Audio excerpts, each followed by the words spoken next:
welcome back to Foil Labs. Hey, it's been a long time since I've posted a video, and it's nearly August, so we're starting to see some nice weather coming through, but like the rest of the world, we've had a lot of rainfall, but the squad have been getting out on the water, and that's been cool. We're doing an interesting little fix up here on one of our squad boards, and hence in the last little while there's been a real focus on how important weight is on boards to make these things, to hold these things down. You know, minimum weight 90 kgs for an IQ male racer, and I think the women's is up there as well. So and the effects of that is that some of our riders, with their body mass and the way in which they're powering these boards up over a period of time, some things start to break down. So I just wanted to show you this. I've shown you this in past videos. This is a tuttle box, and this is the project that we're working on at the moment. This is a board belonging to one of our top squad riders, Patrick Haybiddle, and unfortunately he's blown through, or started to pull the fastenings through the top of the tuttle head, and hence we've got a new tuttle box. This is a full tuttle box from Starboard, which are a lot stronger and beefed up with a lot more carbon, and the objective was to fit one of these into the board. So this is our cassette now that we have fitted, which will slot into here like so, and when this is glued in place, we'll use our laser to make sure that it is set up vertical and in the right aspect fore and aft, and athwartships as well. So using the laser is really important to make sure that this tuttle box, when it's pushed into the original board, is set at the right measurements.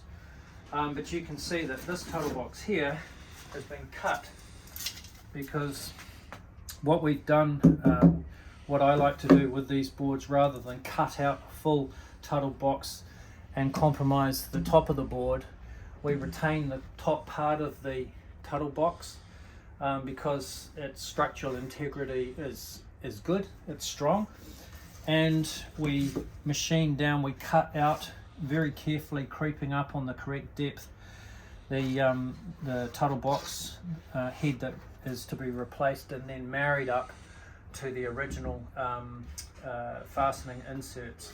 So to do that, because this is a home workshop and it'd be nice to have really cool machinery and jigs and everything to set this up, what I do, I use an industrial Hitachi router.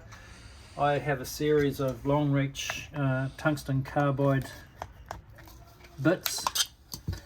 That's one of my shorter ones, so I use this one first to do initial cuts through the carbon, and my finish cutter is this one here, which is, it's really deep. I use a vacuum cleaner to collect all the dust. It's a two-person job. We use breathing apparatus. We are fully covered up with earmuffs. It's one of those unpleasant jobs, but it has to be done properly.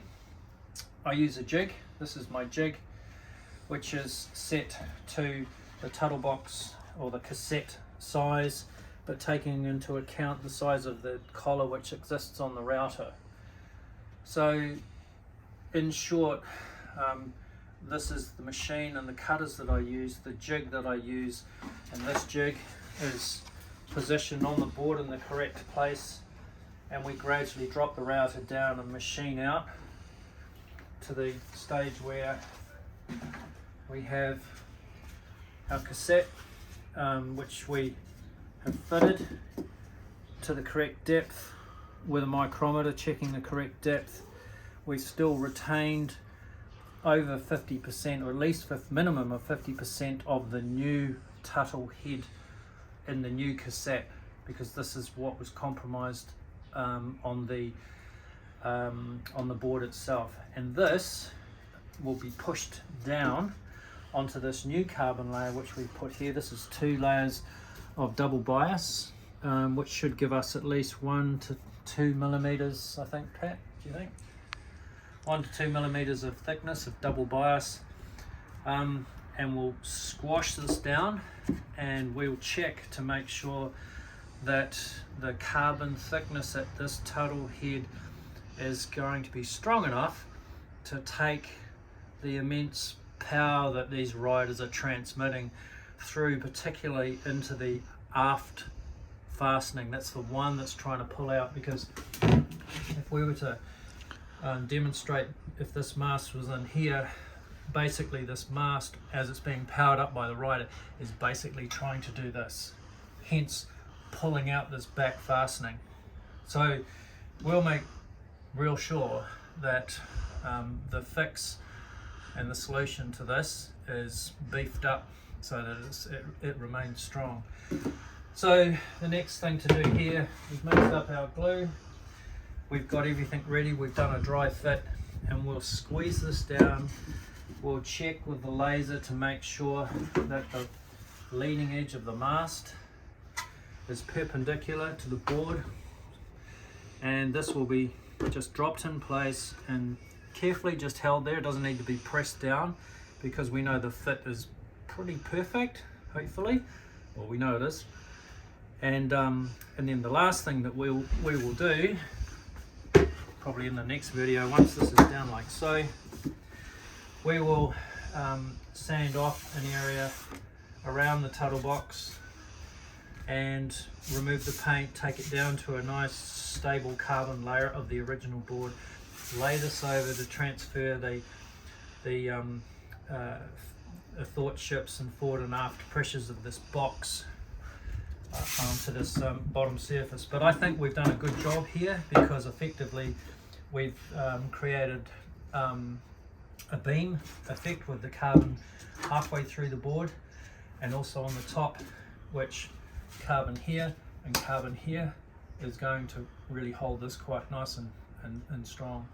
So this is a way of repairing a tuttle box without replacing the whole thing and compromising the top of the board, the cosmetics of the top of the board, and a part of the tuttle box which is not compromised. So this is how we're doing it. So hopefully in the next video we'll show you when it's all finished.